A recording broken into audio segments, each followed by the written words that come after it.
Cordial saludo, colegas, periodistas integrantes de la red de medios del Círculo de Periodistas de Cali. Y cordial saludo a la audiencia que nos ve. Estamos saliendo por diferentes medios virtuales, por todas las plataformas, por YouTube, por Instagram, por Facebook y todas de ahí en adelante, TikTok y otras más. Cordial saludo a esa audiencia que nos ve estos días en diferentes horas, porque tenemos una audiencia sumando, imagínense que el Círculo de Periodistas de Cali tenemos unos 35 medios independientes que están unidos en esta transmisión. Entonces, esta transmisión la vamos a ver en diferentes momentos, en diferentes plataformas. Y cordial saludo a nuestro primer invitado en esta, es que hoy iniciamos prácticamente una nueva labor del Círculo de Periodistas de Cali. Dijimos, hola, unámonos los periodistas del círculo con los medios independientes y hagamos periódicamente, semanalmente una entrevista. Invitemos a un personaje que nos cuente de su vida, de su labor y vamos a hacer información y opinión, porque es lo que queremos. Cada colega afiliado al círculo pues tiene su medio y difunde información, noticias, opiniones. Pero dijimos, ¿por qué no hagamos un trabajo colectivo? Al fin y al cabo ya nos hemos constituido en red y entonces hagamos ese debate y invitemos a la comunidad. Y hoy nuestro primer invitado, el doctor Carlos Eduardo Calderón Yantén, pues ha sido un hombre público, un hombre que ha trabajado en el sector ambiental, diferentes instituciones, en Talma, Corpocuencas, Vallecaucana de Aguas y otras entidades más. Ahora es asesor. Él ahora nos va a reiterar un poquito su hoja de vida, pero el motivo de ese lanzamiento de ese libro, La Unidad de Izquierda y el Progresismo en Colombia, que va a lanzar el 28 de este mes. Y quisimos que él nos compartiera aquí su pensamiento. Vamos a también en el diálogo con los colegas ya conectados, Edward Trujillo, de Magazine del Valle, Paul Andrade, de Logros, Vivir para Contarlo, ¿no? El suscrito Fede León Cuellar de León Comunicando y también de Medio de Noticias de Univalle Estéreo para llevar a cabo pues información y otros colegas que se van a ir conectando allí, Miguel Ángel Valencia de Magazine Mi Gente y más colegas que están formando parte de esta red y se van a ir integrando a esta transmisión. Entonces, Edward, cordial saludo a usted, a Paul, y pues saludamos también al doctor Carlos Eduardo Calderón Yantén, pues que ya está con nosotros para esta entrevista en este día. Muchas gracias, Freddy. Un saludo cordial para todos nuestros televidentes que nos ven a lo largo y ancho del mundo. Esta es una de las grandes ventajas que nosotros tenemos a nivel de las redes sociales, que no solamente nos pueden ver a nivel suramericano, sino a nivel mundial. Hemos tenido la oportunidad nosotros, inclusive Freddy, ahí lo invito también para que lo haga. En las redes de YouTube uno se mete cuando menos piensa, mira que en China lo están viendo 10 personas, 5 personas. ¿Y quién está por ahí en China? Pues es que afortunadamente los colombianos tampoco tenemos fronteras. Nosotros nos encontramos en todo el mundo. Esa es una de las grandes virtudes de las redes sociales. Yo creo que estos medios de comunicación ahora en las redes sociales la van a tener muy complicada. Aquellos medios tradicionales como Caracol y RCN que prácticamente trataban de callar la verdad de los colombianos. Así es complicado porque nosotros, pues constantemente desde cualquier sitio podemos inmediatamente hacer una transmisión en vivo para que la gente se dé cuenta que uno no le está mintiendo a la comunidad colombiana. Ese yo creo que es una de las grandes ventajas que tienen las redes sociales. Freddy, le damos paso a Paul Andrade, que es el que dirige el Bate en Logros Televisión. Bienvenido. Paul, cordial Exactamente, saludo. gracias por este espacio, porque hace falta verdaderamente un espacio para nosotros como periodistas y estar alimentando poco a poco y cada día lo que es el conocimiento de un país en transición, de un país que necesita del aporte cognitivo de cada uno de los comunicadores a nivel nacional y que en ninguna parte se está haciendo esa labor. Creo que hoy iniciamos con pie derecho en el sentido de nuestro invitado, el doctor Carlos Eduardo, porque la unidad de la izquierda es fundamental para esta transición, para este camino que se ha iniciado, no como dicen muchos en el 2022, sino que se ha iniciado desde mucho antes. Este colofón o esta especie de meta volante que tiene el progresismo con la presidencia de Gustavo Petro es únicamente un eslabón o un escalón mejor en torno a lo que necesita Colombia como transición. Regresar, devolver, que nunca se tuvo, pero devolver la igualdad, los derechos y demás a una población colombiana que necesita de ese hecho, de esa formación. Y decidimos y entendemos que lo principal en este planteamiento es la educación desde las edades tempranas, y nosotros estamos siendo un poco esquivos frente a eso y no tomamos riendas en ese asunto. La bienvenida para el doctor Carlos Eduardo, y este es un espacio que vamos a tener permanente, con el saludo para todos los que nos siguen en redes y para nosotros los televidentes de Logros también. Un saludo cordial. Bueno, doctor Calderón, bienvenido usted a este espacio de la red de medios del Círculo de Periodistas de Cali. Bueno, sí, eh, muchas gracias. En primer lugar, quiero dar un saludo especial al Círculo de Periodistas de Cali, a todos los medios asociados. Me parece que ustedes están dando un ejemplo aleccionador para la región y para el país, aprovechando la oportunidad que brindan las redes sociales de hacer un periodismo contrahegemónico, que luche contra la desinformación de los medios tradicionales y permitan canales de comunicación con la población que acudan a la verdad, al análisis serio y objetivo, y permitan de esa manera avanzar en ese derecho fundamental que tiene también la población de ser informada de manera adecuada. Me parece que esta labor definitivamente ayuda a construir democracia y es absolutamente pertinente en estos momentos, cuando todos los días vemos falsas noticias, todos los días se desinforma a la población de manera aberrante. Quiero darle un saludo especial a Enuar Trujillo, a Paul Andrade, a Freddy León, por supuesto, por esta entrevista. Realmente muchas gracias, y sobre todo por el tema que nos ocupa en el día de hoy, que es ni más ni menos el tema de la unidad de la izquierda y el progresismo en Colombia.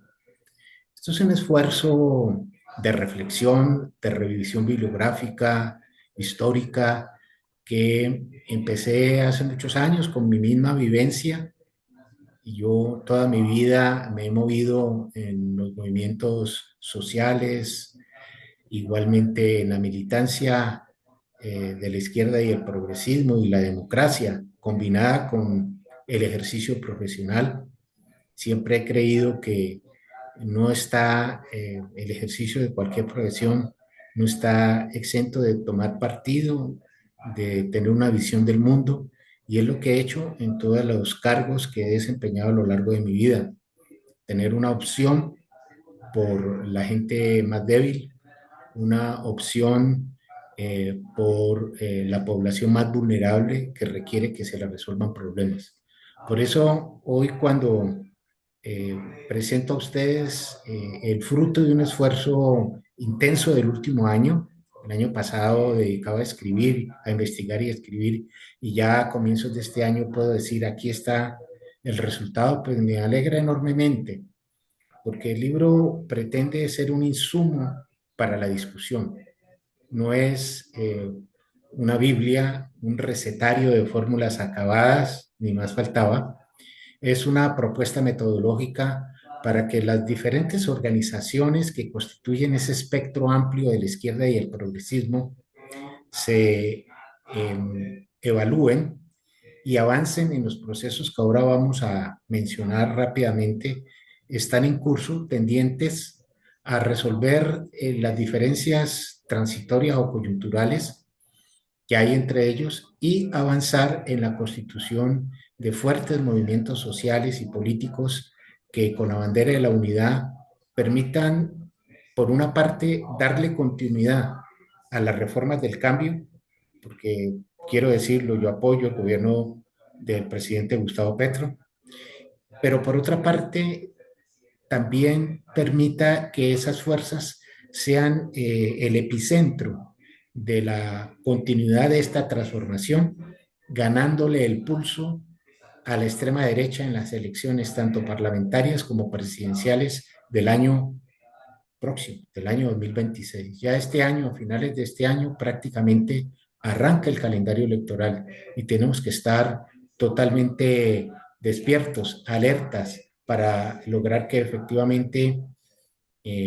puedan concitarse las diferentes circunstancias necesarias para poder triunfar en el 2026. Bueno, a ver, una pregunta.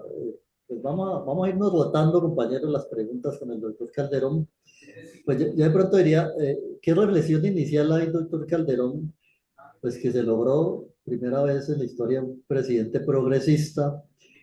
¿Cómo logra llegar y con el apoyo de diferentes fuerzas de izquierda y otras de otras tendencias? Pero hoy se teme que eso no vaya a continuarse. Entonces uno dice, su análisis inicial en torno a eso, ¿cuál es, doctor Calderón? Sí, sí, bueno, me parece muy importante porque me permite también ir estructurando cómo está diseñado el libro. Efectivamente, y ya creo que Paul y Enwar lo mencionaban, este proceso de la unidad de la izquierda y del progresismo no es un tema de ahora, es un tema que tiene raíces históricas profundas.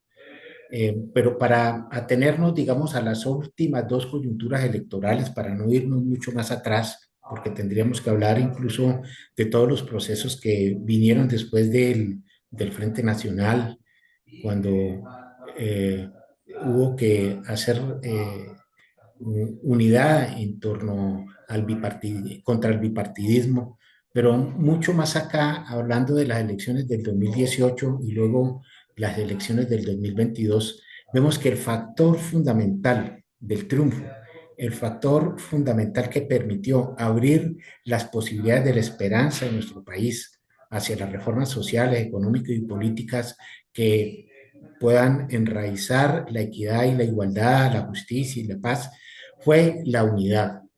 En el 2018 se destacó la participación activa de los jóvenes, la participación activa de las mujeres y procesos de unidad con sectores de centro.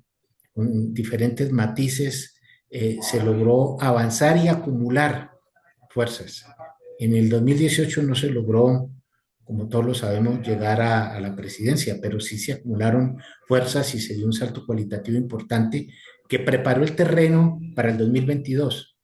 Y en el 2022 vimos cómo efectivamente se pasa de ser una minoría política en el país, este es un hecho histórico fundamental, a ser parte de las mayorías políticas en Colombia. El pacto histórico hoy hace parte de las mayorías políticas en Colombia. Y eso es un hecho importante. Se dejó la marginalidad, porque antes en el Congreso solamente casi que se asistía para dejar constancia histórica, porque no había ninguna posibilidad de incidencia. Hoy se ha avanzado, no una mayoría decisoria como desearíamos, y es el objetivo primordial para el año 2026, una mayoría determinante, pero sí es una mayoría que incluso ha suscitado para el cumplimiento de la ley la obligación, porque ya no podría volverse a presentar el pacto histórico como una coalición, sino que tiene que formar un partido político, tiene que formar una sola organización con una sola personería jurídica, porque desde el punto de vista legal, ya los partidos que superen el 15% de la participación electoral en las pasadas elecciones, esos partidos no pueden volver a coalicionarse, es decir, no puede haber otra coalición similar que se llame partido pacto histórico, puesto que la ley lo prohíbe. Entonces,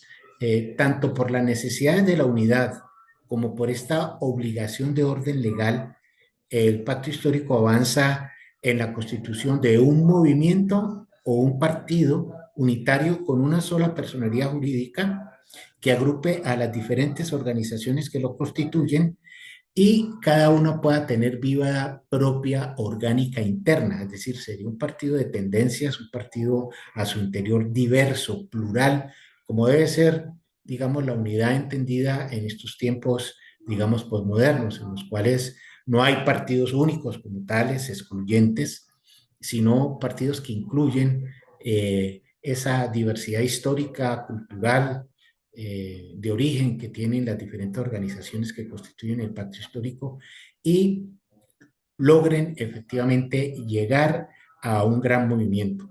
Pero ojo, y aquí quiero llamar mucho la atención y tal vez es uno de los aportes que hace el libro, muy oportuno porque ese es el debate actualmente y ustedes lo ven en todo lado, es que la unidad no se agota con un solo esfuerzo.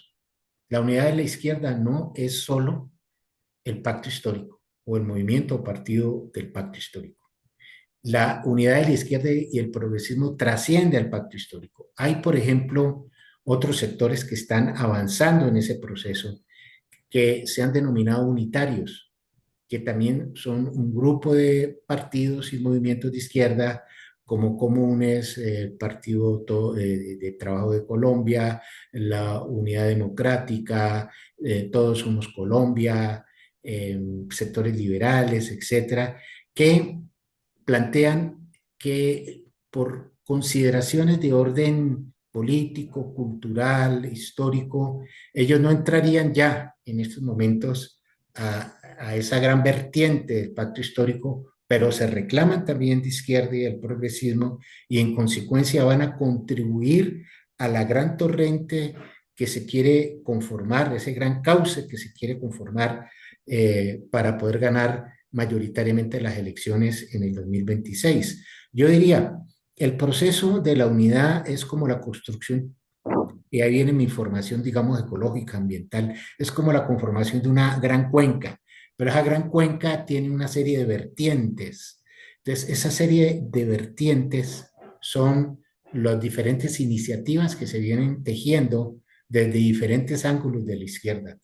Hay que superar los sectarismos, los personalismos, los individualismos, para entender que hay que actuar con grandeza para poder construir de conjunto.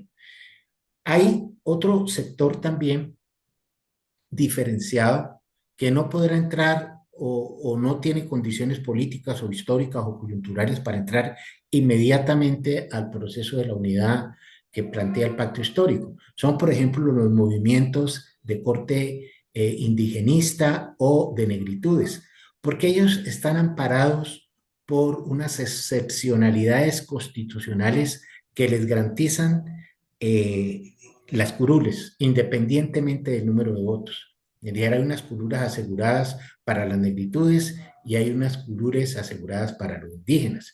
De tal suerte que ellos han planteado, nosotros vamos a aprovechar esta circunstancia constitucional para poder asegurar nuestra presencia en el Congreso. Y eso está muy bien. Me parece que esa no es la discusión. No todo el mundo tiene que entrar a un solo movimiento o un solo partido.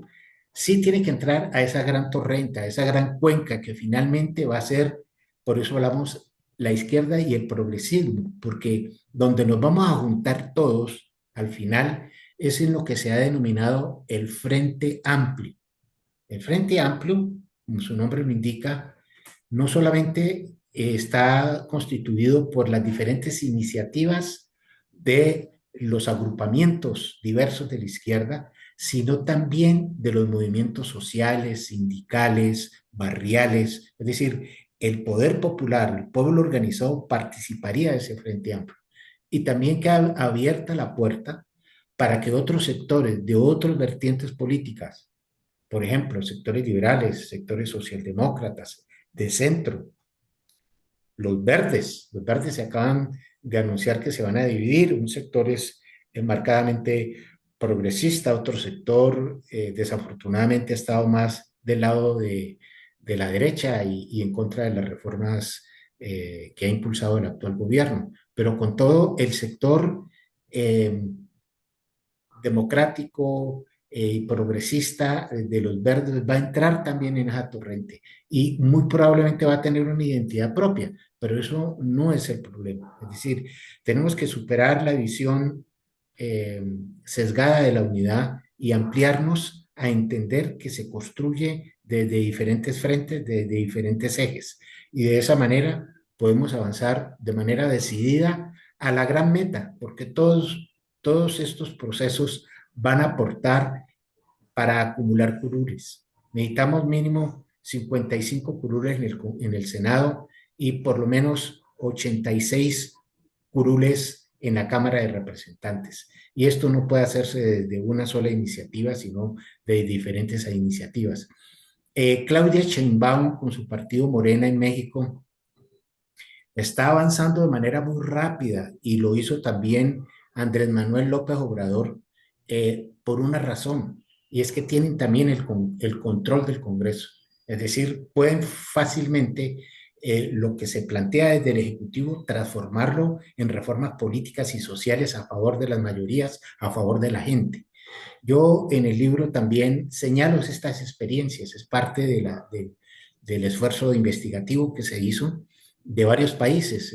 Hablo de Chile, hablo de Brasil, hablo, por supuesto, de México, inclusive de Perú, incluso traigo a colación la experiencia del Frente Popular en Francia. Y definitivamente se destaca la importancia de avanzar en los procesos de unidad de manera seria, pero por otra, también la absoluta necesidad de lograr consolidar una mayoría en los congresos o en los parlamentos para que efectivamente la voluntad popular se exprese en reformas sociales que sean aprobadas por mayoría. Doctor Carlos Eduardo, eh, en ese proceso de unidad que ustedes buscan, ¿usted qué piensa de la vicepresidenta Francia Márquez cuando dice que no está de acuerdo con los nombramientos de Benedetti y de Sarabia? Sí, eh, yo respeto profundamente a Francia Márquez, nuestra vicepresidenta. Ella fue elegida como fórmula vicepresidencial con Gustavo Petro, es decir, quienes votamos por este gobierno votamos por la fórmula Gustavo Petro Francia Márquez. Desde luego, apartándome de la visión que se tenga frente al impasse del Consejo de Gobierno pasado que se hizo público y las diferencias internas que tendrán que resolverse internamente, que tendrán que resolverse en el espacio adecuado dentro del mismo Consejo de Gobierno. Yo creo que este gobierno ha dado espacio para el disenso. Eso me parece muy bien. Voy a dar una opinión sobre ese Consejo de Gobierno. Yo creo que fue positivo en la medida de que el gobierno hizo no tengo nada que ocultar. Esto es un gobierno de puertas abiertas, donde pueden haber disensos, hay consensos, pero también pueden haber disensos al interior y eso me parece muy bien. Pero yo sí creo que como se trata de llegar a la opinión pública, se trata de hacer ejercicio de gobierno frente a la población, no se puede improvisar.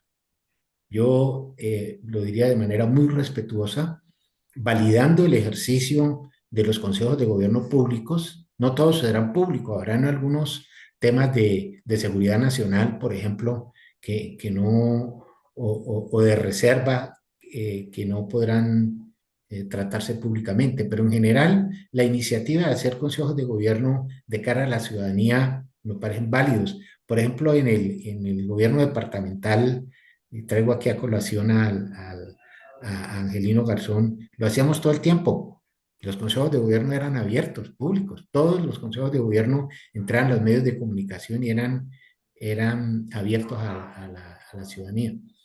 Pero la novedad estaría perfeccionada, esta novedad estaría perfeccionada en la medida en que también se le muestre a la ciudadanía rigor, planificación. No puede ser espontáneos.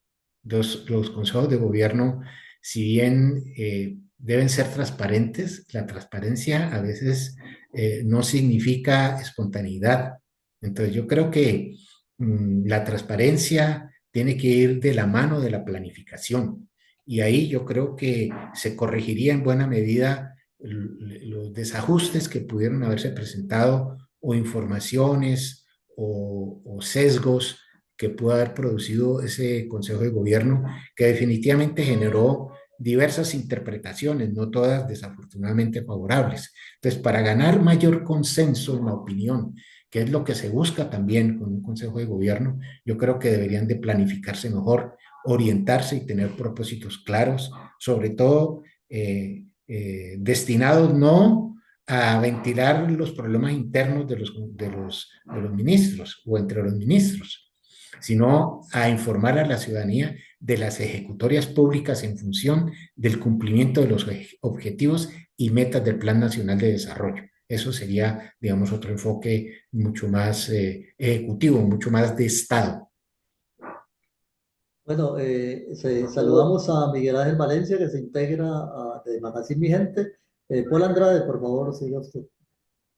Efectivamente, alguna vez, doctor Calderón, criticaba yo un líder sectorial de aquí de Santiago de Cali, que me hizo este comentario, me dijo, ojalá nosotros del pacto histórico tuviésemos el registrador departamental de nuestro partido.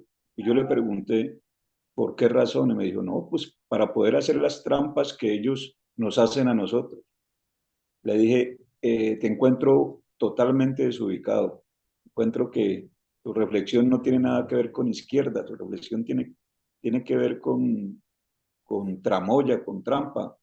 La transformación de gobernar debe nacer de la honestidad y me gané casi un enemigo con esa observación que le hice. Partiendo de este hecho y de esta anécdota, en la izquierda, en los partidos de izquierda, muchas de las personas creen y creyeron que el gobierno de Gustavo Petro es de la izquierda, porque su mayoría es de izquierda, pero olvidan y no tienen seguro de lo que decía Freddy al principio, que fue una convención, fue una congregación de personas aburridas en diferentes partidos que prefieren el cambio a seguir siendo esclavos burocráticos de los otros partidos y terminan votando por Gustavo Petro porque entendieron que era la única forma de liberarse de algunas cadenas.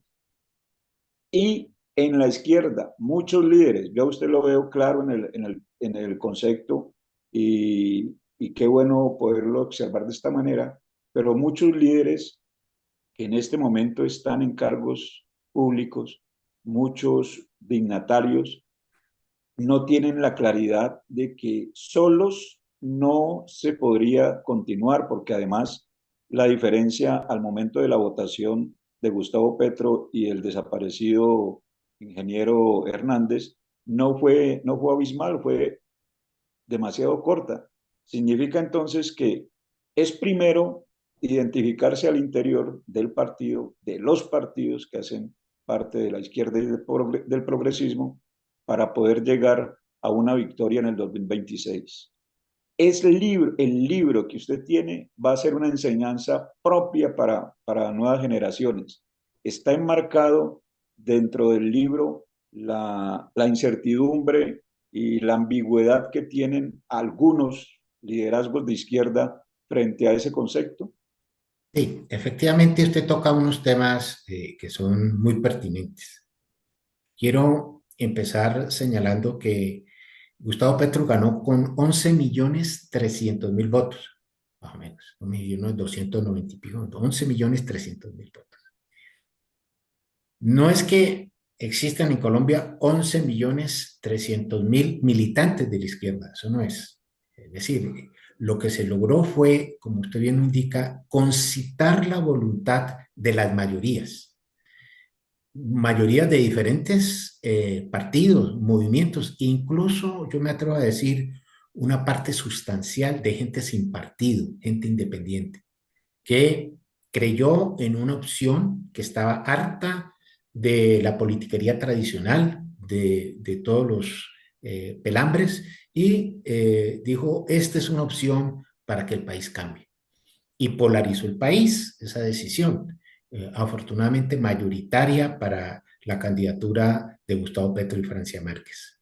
Entonces, partiendo de ahí, eso significa que tenemos que lograr nuevamente movilizar por lo menos a 12 millones de colombianos con esa misma visión, con una visión amplia, incluyente, sobre el entendido de que no solamente van a caber en este proceso de cambio los movimientos o partidos de la izquierda y el progresismo, sino que ahí van a estar o deben estar incluidos el conjunto de la población. Todos los ciudadanos colombianos tienen que sentirse llamados a participar de manera activa y motivada. ¿Y cómo lo vamos a hacer? Pues indicando con claridad cuál es el programa de gobierno y cuáles son las propuestas programáticas fundamentales que se van a colocar en juego. Decimos, vamos a ampliar entonces las posibilidades de mayores condiciones de equidad y de igualdad, vamos a profundizar la reforma laboral, la reforma pensional, vamos a lograr sanear nuestra deuda con nuestro entorno natural y el medio ambiente, vamos a hacer un país más equitativo, más justo, vamos por fin a avanzar por un camino cierto hacia la paz, sostenible, con justicia social. Ese tipo de eslogan que han sido los que a lo largo de la historia ha mantenido la izquierda, tienen que traducirse en propuestas muy concretas. ¿Cuál es nuestro compromiso para aumentar el empleo, que se disminuya el desempleo? ¿Cómo vamos a estimular el emprendimiento en la población? ¿Cómo vamos a hacer posible finalmente que de manera efectiva se desarrolle la reforma integral rural que ha sido tan esquiva, que se logren distribuir las 3 millones de hectáreas que están pendientes desde los acuerdos de paz? Esa serie de consignas, de postulados y de metas son las que tenemos que presentarle al pueblo. Estamos seguros que entonces, a través del empoderamiento de la población, de las diferentes manifestaciones y expresiones de la población, sindicatos, trabajadores, los barrios, los jubilados, vamos a lograr que de manera efectiva la gente acuda con entusiasmo a apoyar los candidatos que se expresan y se reivindican con estas banderas. Y también aquí tienen cabida gente de otros partidos, no necesariamente de la izquierda y del progresismo, otros partidos que se identifiquen con estas banderas. Aunque tengo que decir, definitivamente hemos visto que hay partidos tradicionales en nuestro país que se identifican con las banderas totalmente opuestas. Militantes de estos partidos son los que tienen abarrotadas las cárceles de exfuncionarios o de excongresistas y demás, porque le hacen apología a la corrupción, porque están coligados o están en complicidad o hacen parte de las redes del narcotráfico, de la corrupción, de la minería ilegal, de las economías ilícitas. Es decir, ahí tenemos que tener claro cuál es la apuesta que tenemos que debe hacer el pueblo colombiano, el electorado. Nosotros hacemos un llamado contra la guerra y eso significa contra el narcotráfico, contra el contrabando, contra las economías ilícitas. Eso lo tenemos que tener absolutamente claro. Y por esas apuestas vota mucha gente sin distinción de partidos, aunque habrá algunos que van a ver afectados sus intereses, aquellos que se lucran de los monopolios de la salud, de los monopolios empresariales, que no quieren ningún asomo de redistribución de la riqueza en nuestro país, que le hacen apología al neoliberalismo a ultranza. Esas personas están en contra del cambio, esas personas están en contra de los intereses fundamentales de la mayoría de la población. Entonces, ahí tenemos que también tener certeza. Estamos luchando por una unidad donde quepa mucha gente, pero también tenemos que saber deslindar los campos, hasta dónde llega ese proceso. Creo que sí hay sectores muy importantes en nuestro país, sectores demócratas, sectores de la socialdemocracia, sectores liberales, inclusive algunos sectores de los partidos tradicionales que han logrado apoyar o han apoyado los procesos de reforma. tenemos que tener la grandeza de poderlos identificar para avanzar en la construcción de lo que se ha denominado también ese gran pacto nacional por nuestro país. Necesitamos que la economía de Colombia crezca para que se genere empleo. Necesitamos que avancemos por los senderos de la descarbonización o del desarrollo sustentable, para hablar de un tema que me apasiona, porque efectivamente el tema ambiental no es un tema menor, es un tema de vida o muerte para el planeta. Y en consecuencia tenemos que colocarlo en la agenda de primer orden, que fue lo que ocurrió ahora en la COP16, donde fue protagonista nuestra querida ciudad Santiago de Cali y Colombia misma, colocando las banderas de la biodiversidad, de la protección de los recursos hídricos, en fin, de la sostenibilidad planetaria e igualmente de la búsqueda de energías alternativas. Entonces yo digo, estos son los temas fundamentales que tenemos que colocar sobre la mesa para que las discusiones sean sobre esas apuestas programáticas, sobre esa agenda de gobierno, y no se nos desvíe en lo que desafortunadamente la prensa corporativa, los grandes medios de comunicación, los influenciadores tradicionales al servicio de esta prensa corporativa o de sus patrones de las multinacionales, pues quieren colocar al país en discusiones anodinas, en chismes, en tergiversaciones, en calumnias. Entonces eso hace que el sentimiento nacional se desvanezca, que la gente viva en un estrés permanente, en una desinformación cotidiana. A eso es que hay que hacerle frente, y ahí los medios alternativos juegan un papel extraordinario para lograr que efectivamente prime la verdad, y además de primar la verdad, logremos colocar en la agenda pública los temas fundamentales, porque es más fácil colocar el chisme, como intentaron recientemente, fatal, ¿no? Un chisme cruel y criminal de que el presidente estaba con una sobredosis en un hospital, y obviamente a eso le hicieron eco la prensa tradicional de una manera infame, cuando eso era totalmente falso. El presidente estaba como buen padre de familia visitando a su hija menor, que estaba hospitalizada por una virosis. Pero entonces nos colocan la agenda y ahí, en esa discusión, en una discusión de tergiversación de unos hechos, y en vez de hablar de temas que sí eran profundos y que sí eran difíciles, como el tema del contrabando, para no personalizarlo solamente en la parábola de los pitufos, pues, digamos, sino el tema general del contrabando, del narcotráfico, de las economías ilícitas. Esas agendas, que son agendas fundamentales, a veces se distorsionan y se tapan por, digamos, el sensacionalismo mediático de una falsa noticia. Y es ahí donde nosotros no podemos caer. Yo quiero señalarles lo siguiente. Definitivamente la izquierda tiene que acabar de madurar, y el progresismo. Y esa maduración significa ser profundamente autocríticos, porque si no somos profundamente autocríticos, vamos a seguir repitiendo los errores del pasado.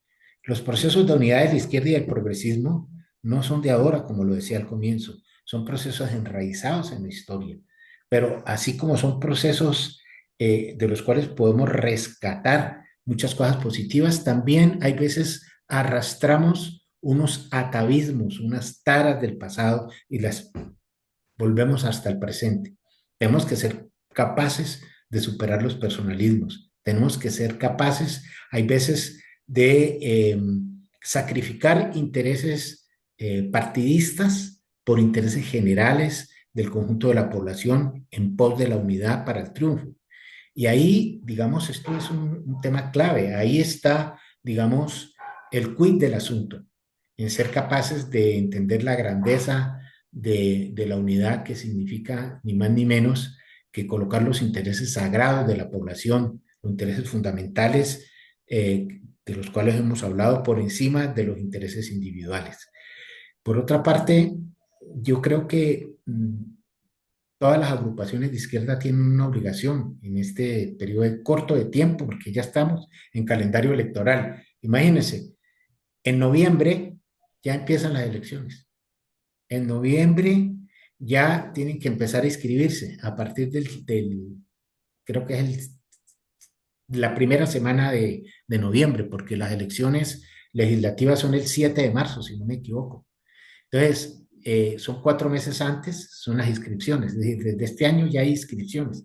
Pero para llegar a esas inscripciones, todos los partidos tienen y movimientos tienen que previamente hacer unos procesos democráticos internos. Y ahí la izquierda tiene que dar ejemplo. No puede haber bolígrafo, no puede haber nombramiento a dedo, no pueden hacerse listas simplemente en un escritorio. Hay que acudir al constituyente primario. Hay que hacer procesos democráticos para que la gente tenga la posibilidad de opinar y de participar en esos procesos internos para escoger las listas, escoger el orden de las listas, escoger sus candidatos. Y eso requiere tiempo. Pero antes de ese proceso, se tiene, por ejemplo, que llevar a cabo el Congreso Constitutivo para hablar de dos procesos, el del pacto histórico, el movimiento o partido unitario del pacto histórico, tendrá que llevar a cabo un Congreso Constitutivo como tal, para la formalidad. No nos olvidemos que por no atender con rigor la formalidad legal en la constitución de estos procesos podemos tener serias consecuencias. Hay personalidades jurídicas que se han quitado porque no se han constituido de manera adecuada, etcétera. Entonces, eso hay que hacerse a mitad de este año.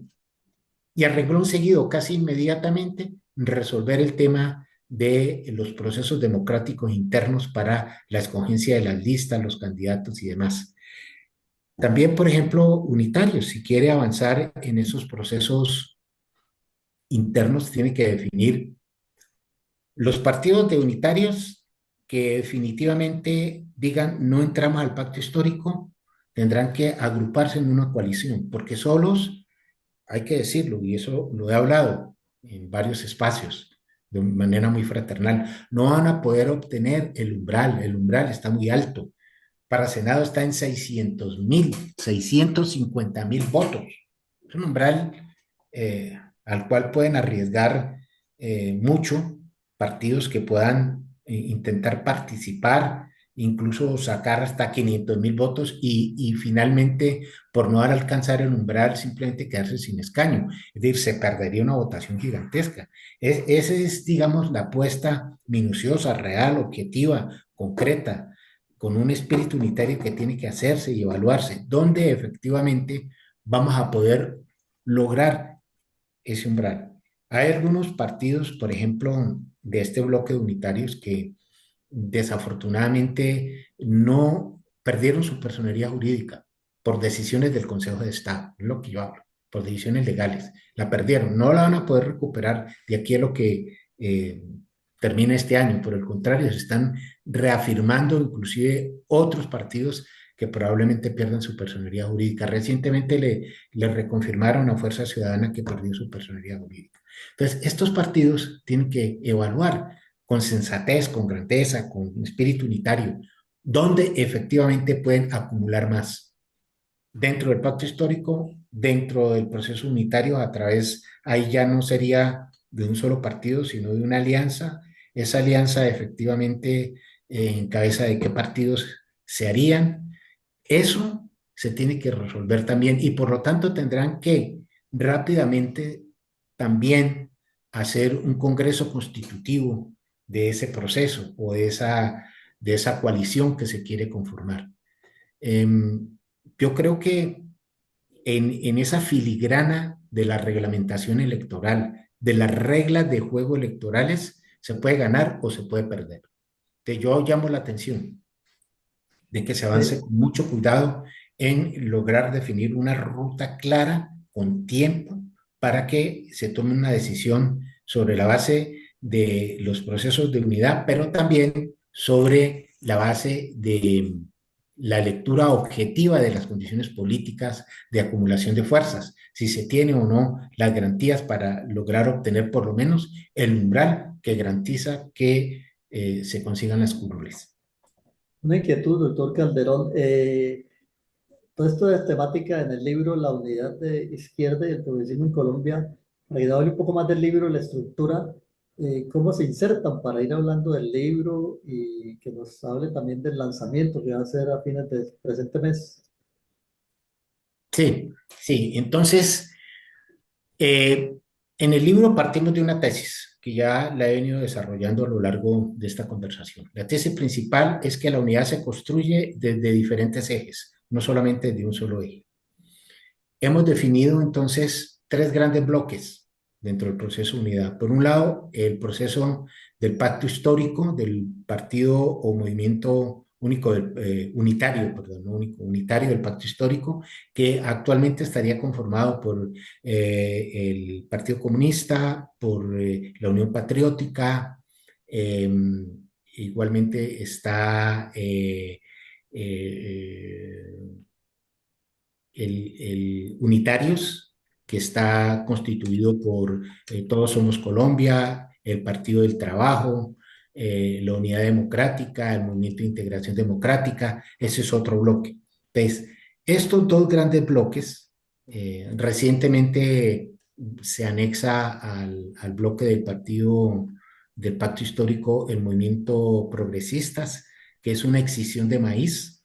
Maíz generosamente permitió que se extendiera una parte de su militancia para que se conformaran un movimiento progresistas, que ellos sí inmediatamente entran al proceso de fusión en una sola personería jurídica.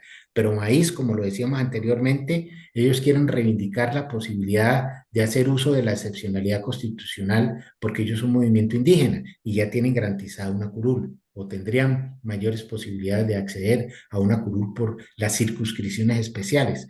Entonces ellos, digamos, por las dos vías logran aportarle a la unidad, manteniendo su curul, una curul que colocan al servicio del proceso unitario, pero por otra parte facilitaron la decisión de unitarios. Y obviamente dos fuerzas grandes dentro del pacto histórico que han sido el alma de ese proceso, que es el Polo Democrático Alternativo y igualmente Colombia Humana. Colombia Humana, pues, la menciono de última, es el partido del presidente Gustavo Petro. Entonces, cerraría, digamos, este bloque del pacto histórico, Colombia Humana, el PDA, Partido Comunista, la Unión Patriótica y Progresistas. Ese sería ese bloque. Abierta la posibilidad para que a ese bloque, todavía antes de constituirse el Congreso o momentos después de constituirse el Congreso, se puedan fusionar de una vez ahí. Y el otro bloque que he mencionado, que no han tomado una decisión de unirse al pacto todavía y que mantiene la posibilidad de hacer unas unidades de acción y unas coaliciones, tanto de orden regional como de orden nacional.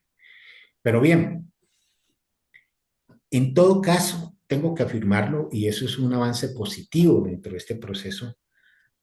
Ambos procesos están en estos momentos con una claridad meridiana sobre la necesidad de conformar lo que se llama el Frente Amplio, que es un frente que los va a agrupar a todos. Un Frente Amplio con absoluta claridad también de que hay que escoger un candidato de todos estos sectores para hacerle frente a la extrema derecha en el 2026. Es un candidato que se escogerá entonces en unas elecciones tal como ha ocurrido en las últimas dos elecciones presidenciales, que ha habido una especie de primarias, unas elecciones primarias que generalmente coinciden con el mismo día de las elecciones parlamentarias. Entonces esta sería una consulta interpartidaria, una consulta interpartidaria donde muy probablemente, además de el candidato o candidatos de este sector de la izquierda y el progresismo, cabría también la participación de otros candidatos de sectores de liberales, progresistas, demócratas o independientes que quieran participar en esta consulta. Y ahí se escogería entonces el candidato de todo ese agrupamiento, de todo ese frente amplio, que sería la fórmula presidencial, presidente y vicepresidente, que le haría frente a la fórmula presidencial que salga de las consultas o del proceso que adelante la derecha y la extrema derecha. Eso es en términos, digamos, generales, digamos, el esquema que está planteado hasta el momento y que exige con rigor empezar a, a hilar la filigrana del proceso, que son los procesos orgánicos internos, la escogencia de los delegados, la conformación de las estructuras internas de cada organización, sus direcciones regionales, departamentales y demás, para que efectivamente al final este gran proceso del Frente Amplio esté acompañado de la población. Si nos desligamos de la población, perdemos.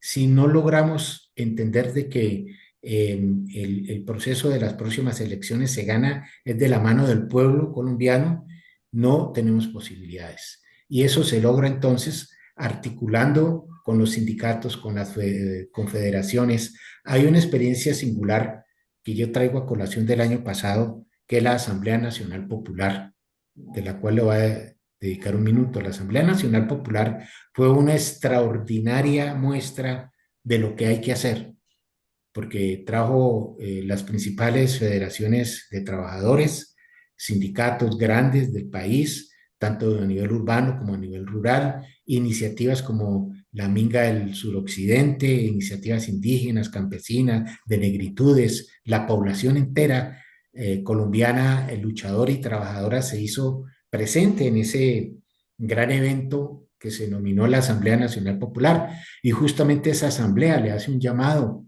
a la izquierda y al progresismo a que se unan, a que avancemos en la construcción del Frente Amplio. Entonces, un componente fuerte y definitivo, contundente del Frente Amplio será esa gran Asamblea Nacional Popular como expresión orgánica del mismo.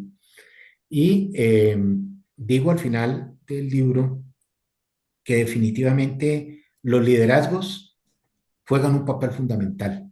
Si bien las multitudes, las mayorías, las masas populares definen al final las mayorías, también los líderes tienen un papel fundamental, justamente para poder hacerle frente a la desinformación, para darle la claridad a la población, para poder informar de manera adecuada. Y por eso las escuelas de liderazgo, los centros de pensamiento, eso también lo señala el libro, son fundamentales. Eso hay que construirlo. Por eso permítanme, por favor, saludar la iniciativa que viene desarrollando la doctora Carolina Corcho en el marco de este proceso. Hago alusión solo a ese proceso de educación, de capacitación. Se ha dado la tarea de recorrer todo el país ilustrando sobre las reformas del cambio. Y este próximo sábado aquí, en Cali, en el Consejo Municipal, ella viene a lanzar, a hacer el lanzamiento oficial de la Escuela de Liderazgo, que me parece muy importante y muy pertinente en el marco de lo que yo estoy planteando. Ahí, tengo que decirlo, voy a hacerle una entrega protocolaria inicial del primer libro que me acaba de llegar sobre la unidad de la izquierda del progresismo, muy, muy oportuno porque estamos hablando justamente de construir pensamiento, de hacer acopio, como yo termino diciendo en el libro, de la inteligencia, porque también este proceso se gana con inteligencia, es decir, con saber, con el conocimiento. Doctor, algunos pendientes que tiene el gobierno nacional y que serían fundamentales poderlos desarrollar para que tengan mucha más posibilidad de continuar en el gobierno, y es el proceso de paz, la paz total que tanto anhela el pueblo colombiano, pero que desafortunadamente ha tenido un bache impresionante. ¿Qué se debería hacer para que todos estos disidentes, los diferentes frentes, acompañaran este proceso de paz y acompañaran al proceso que quiere el presidente de nuestro país? Sí, efectivamente, tenemos que que decirlo con toda claridad, como lo ha reconocido autocríticamente también el señor presidente de la República. Ha habido equívocos, porque se partió de unos supuestos de deseos legítimos o reales de parte de los actores en conflicto, de algunos actores en conflicto, y la realidad nos ha demostrado de manera desafortunada de que no tenían una real voluntad de paz y por el contrario estaban ganando tiempo para profundizar la guerra.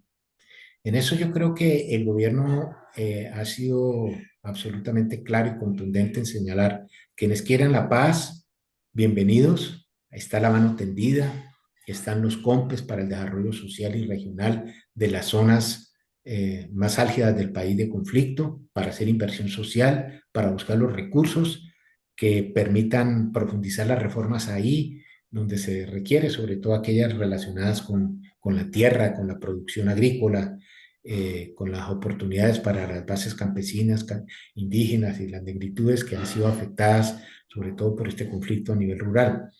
Pero también para quienes no quieren la paz, yo creo que la postura del gobierno ha sido clara y es combatirlos con todo el rigor legítimo de las armas del Estado, porque definitivamente mmm, no es posible que a pesar de los esfuerzos que se haga el gobierno, haya quienes insistan en violar las treguas, quienes insistan en atacar a la fuerza pública y sobre todo, y lo más doloroso, es que ataquen a la población civil con acciones viles y vergonzosas de terrorismo. Y también asesinen líderes, asesinen firmantes de paz. Esto es totalmente inaceptable. Yo creo que ahí, a mi juicio, no soy el autorizado para plantearlo, pero simplemente como un ciudadano, creo que hay que revisar esa parte de los protocolos que se vienen desarrollando con las diferentes organizaciones en conflicto, a efectos de determinar correctivos que hagan posible atender con anticipación y con eficacia esas rupturas de los procesos que se vienen presentando de manera simultánea. Si bien por una parte vemos con satisfacción que hay algunos bloques que se vienen desmovilizando, que efectivamente están copiándole al gobierno en el proceso de paz total, hay otros sectores que definitivamente han alzado la bandera de la guerra.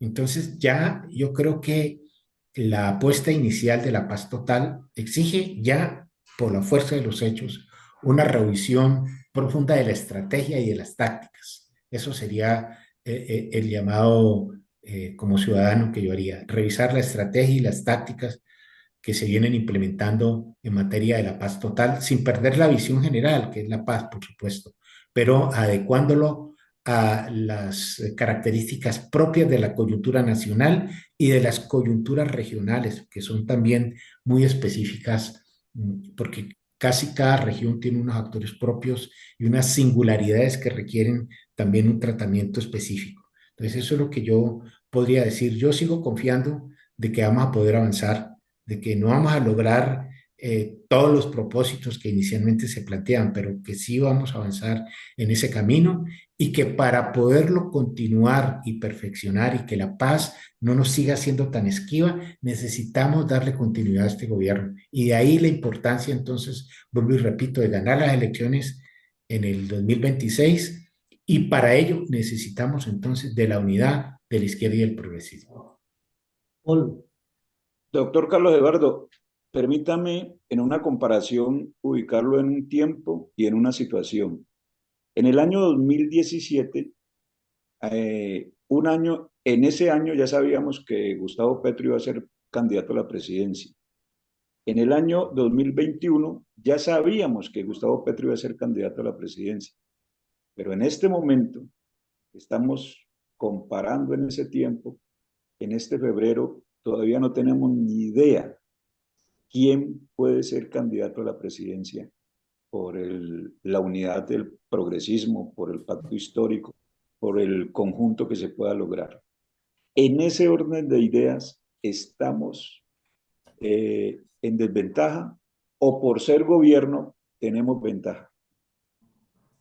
Sí, lo que hablamos de los liderazgos es tan complejo y indudablemente hay que entender que eh, los líderes tienen la singularidad y el carisma que los hace únicos, especiales.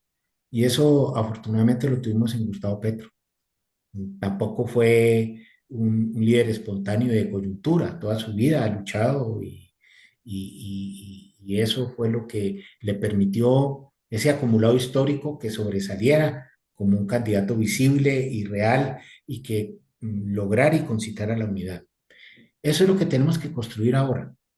Hay una baraja, hay una baraja de candidatos, no es el momento para hacerle apología a ninguno, pero yo creo que sí tenemos buenos candidatos y candidatas en la izquierda y en el progresismo. Tenemos que rodearlos con decisión, con confianza. Yo creo que también se han ganado un espacio en el espectro político colombiano, pero sobre todo tenemos que ser capaces de respetar los procesos democráticos. No pueden ser candidatos o precandidatos que se elijan sin la participación de la gente. La gente tiene que conocer qué es lo que piensan, sus apuestas, su hoja de vida intachable, que nos permita ganar confianza no solamente al interior de los procesos de la izquierda y del progresismo, sino para el conjunto de la población. Tiene que ser el candidato presidencial que surja de la izquierda y del progresismo no es un candidato de la izquierda y del progresismo, tiene que ser un candidato para Colombia entera, para la mayoría de la población, para la población entera realmente, porque de esa manera vamos a buscar un talante único y yo sé que lo vamos a encontrar. Tenemos que trabajar en eso arduamente, no hay mucho tiempo, pero tengo la confianza que tenemos la madurez y la grandeza y la experiencia de poder realmente también esta vez participar de manera dinámica y triunfadora en las parlamentarias e igualmente tener la posibilidad de hacer una escogencia sabia y triunfadora para la presidencia de la República. Bueno, vamos cerrando. Hay una pregunta también de Miguel Ángel Valencia, de Magazine Vigente. Miguel Ángel, adelante. Abra micrófono y escucha el doctor Calderón y los compañeros de esta red de medios del Círculo de Periodistas. Miguel Ángel Valencia. Bueno, mientras desconecta, doctor, reitera entonces el lanzamiento del libro, Sí, sí, la sí, permítame, invitación por para favor, que entonces, vaya la gente. de viva voz a ustedes, Enver, Paul, Freddy, invitarlos de manera muy cordial al lanzamiento del libro, ya formal, que es el 28, el último viernes del mes de febrero, en el centro de eventos Las Pilas, ahí sobre la 56, en el Salón Gol 2, en el segundo piso. Ahí va a tener lugar el lanzamiento del libro. Vamos a tener oportunidad de conversar sobre este tema que me parece muy oportuno. De manera que hago una invitación pública y formal a todos aquellos que estén interesados en participar en este lanzamiento del libro que se titula La unidad de la izquierda y el progresismo en Colombia, al cual le estamos haciendo el lanzamiento oficial ese día. Doctor Carlos Eduardo, yo quiero aprovecharlo, quiero aprovecharlo de mi parte, agradecerle inicialmente por habernos atendido y quisiera preguntarle algo que tiene que ver concerniente a la China. Yo en estos días tuve la oportunidad de hablar con un amigo que estaba radicado en la China y me hablaba del socialismo, pero un socialismo muy moderno, perdón, del comunismo, un comunismo muy moderno. Me dice es que el comunismo de antaño eso ya está mandado a recoger, ya es un comunismo que ha evolucionado mucho. Si no, miren cómo está aplicando la China sus políticas. Creo que ese comunismo, usted lo decía ahora, también se debe modernizar, no solamente en Colombia, sino a nivel mundial. Efectivamente, China y yo sigo al embajador de China en Colombia, que es una persona con muy buena formación teórica y política. China ejerce un estilo de socialismo en la cual Socialismo moderno. Sí, es un socialismo, digamos, chino. Yo lo diría, es el socialismo chino. Es un socialismo que, por una parte, permite el concurso y el desarrollo de la industria, de la empresa. Por ejemplo, en Hong Kong o en los enclaves económicos, China permite la coexistencia de dos tipos de sistemas. Subsiste el sistema capitalista como tal y existe el componente socialista, es decir, la redistribución de esa riqueza. Y conviven muy bien. En estos momentos, la principal economía, ya no emergente, porque fue emergente algún tiempo, ahora ya es una economía dominante, es la economía china. La manera como la manera impresionante como se han transformado las ciudades en China, la infraestructura, un pueblo que tenía hambre hace atrás medio siglo, casi 1.000 millones de personas en esa época que aguantaban hambre, miseria difícil. Hoy, haberse erradicado el hambre, haberse avanzado en las condiciones de vida, tener unas condiciones de infraestructura envidiables por todos los países del mundo, los puentes, las avenidas, la tecnología. En estos momentos tienen los microchips más avanzados, e incluso la industria militar. Yo creo que China es un modelo a estudiar, a revisar, a mirar dentro de su modelo propio. Es el modelo chino, no es el modelo para todo el mundo. Es el modelo chino, hay que mirar las cosas positivas del modelo chino, cómo han podido mantener el ritmo de crecimiento económico a pasos agigantados. Mire, eso hay que mirarlo, porque han podido combinar desarrollo del agro, desarrollo de la industria y desarrollo de la tecnología a la par. Y entonces, esos son procesos que son bastante interesantes. Más allá de la ideología como tal, ahí lo que hay es un fenómeno de cambio evidente y real. Los aeropuertos, los puertos, las autopistas, es una cosa incluso deslumbrante, de verdad.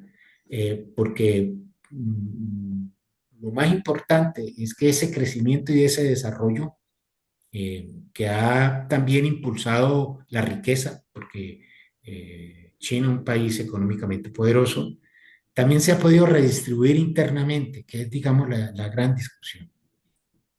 Es decir, que se puede generar riqueza, hay que generar riqueza, hay que generar crecimiento económico, pero también a la par se puede hacer redistribución de esa riqueza. Es decir, el crecimiento debe ser con justicia social. Esa es, digamos, la gran lección que yo traería de lo que nosotros vemos actualmente de China como tal. Es un crecimiento Exacto. económico sostenible con redistribución económica y justicia social. Eso es. Sí, y ahora Colombia está haciendo una serie de convenios para puertos, para infraestructura muy importantes con la China. Al cierre hay una pregunta también de Miguel Ángel Valencia. Pues adelante, Miguel Ángel Valencia de Magazine Mi Gente. Cordial saludo, doctor Carlos Eduardo Calderón. Qué alegría tenerlo en este espacio participativo y democrático del periodismo vallecaucano. ¿Cómo está, Doctor Miguel Ángel? Calderón, Gusto saludarte. gracias, lo mismo, doctor. Doctor Calderón, ¿de qué manera a 15 meses de las elecciones de la primera vuelta presidencial, en ese gran frente democrático que usted manifiesta, de qué manera se piensa enviar ese llamado a una izquierda y centroizquierda para que se unan a enfrentar a candidatos que ya están en en las comunas, en las diferentes corregimientos de Colombia de la extrema derecha, como es Vicky Dávila a la presidencia y una posible fórmula vicepresidencial del señor ex senador, expresidente Álvaro Uribe Vélez? ¿Cómo usted piensa invitar a la gente a que se una?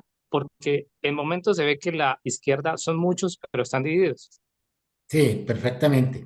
Yo creo que de manera sintética, yo diría, para un poco intentar en un par de minutos resumir la esencia del planteamiento que hago en el libro.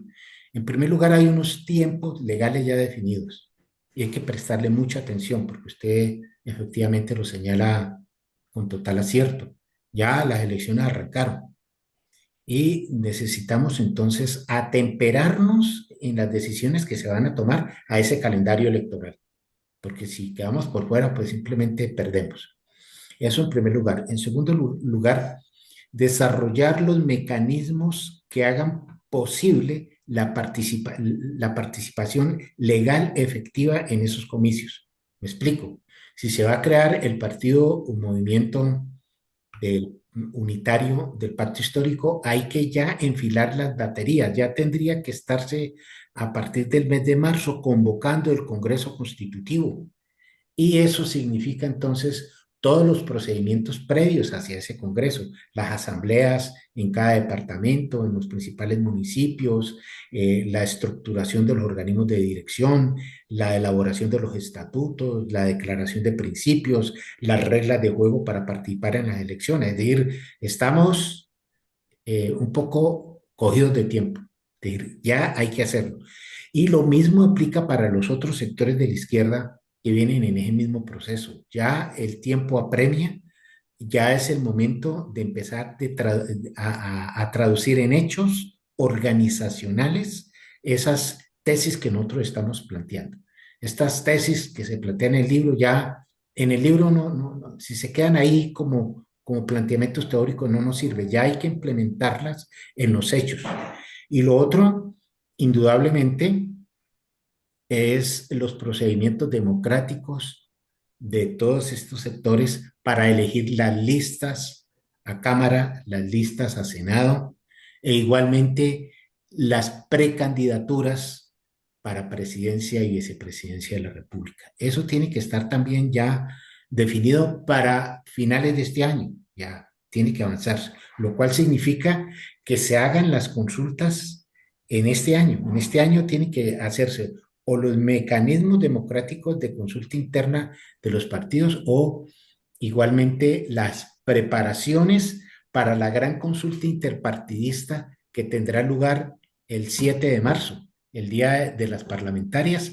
En ese mismo día de parlamentarias, muy probablemente se hacen unas primarias, llamémoslo así, para presidencia, como se han hecho en las anteriores elecciones, y ahí tenemos que tener claridad ya cuáles son los precandidatos que se van a presentar ahí, del cual saldrá una fórmula que va a ser la ganadora. Pero para llegar ahí, fíjese, a marzo, a esas precandidaturas en el 7 de marzo, tenemos ya que trabajar desde ahora cada sector en la escogencia de esos postulados o de esos precandidatos que finalmente se van a seleccionar. Entonces, resumiéndolo así, grosso modo, yo diría, son procesos confluyentes de los partidos de la izquierda y del progresismo que tienen que unificarse ya. Y por otro lado, procesos claros para aglutinarnos en torno al Frente Amplio para que no nos coja el tiempo y podamos tener sobre todo una plataforma programática absolutamente clara, que es la que se le va a presentar a la ciudadanía y por la cual la gente va a votar. Yo estoy seguro de que acometemos ese proceso con decisión y rigor y vamos a poder ganar las elecciones del 2026, tanto las parlamentarias como las presidenciales, para la izquierda y el progresismo y para el bien de nuestro país. Muchas gracias, doctor Carlos Eduardo Calderón. Bueno, esta fue una entrevista de la red de medios del Círculo de Periodistas de Cali, Sucesos e Impacto Social. Paul, muchas gracias por su asistencia. Un comentario final. Sí, No, muchas gracias al doctor Carlos Eduardo. Y en verdad, como dijo Miguel Ángel, estamos con poquito tiempo. De todas maneras, hacer fuerza para que al interior del pacto histórico y de la unidad que resulte, se tenga claro que es entre todos y no es solamente de la izquierda. exactamente. Enver Trujillo, muchas gracias por usted por ser el Yo diría, para anfitrión. terminar con una frase, la unidad es un camino complejo, pero es posible. Muchas gracias, Enver. Muchas gracias, Miguel Ángel. Pues estuvo también con ustedes, Freddy León Muchas Cuellar. gracias a ustedes, muy amables. Y estaremos en el lanzamiento del libro La Unidad de la Izquierda y el Ya los Periodismo en espero. Colombia el viernes 28 de febrero en Muchas Las gracias. Pilas. Muchas gracias a todos, muchas gracias por su atención, por la audiencia y seguimos con estas entrevistas de la red de medios del Círculo de Periodistas de Cali. Muy amables.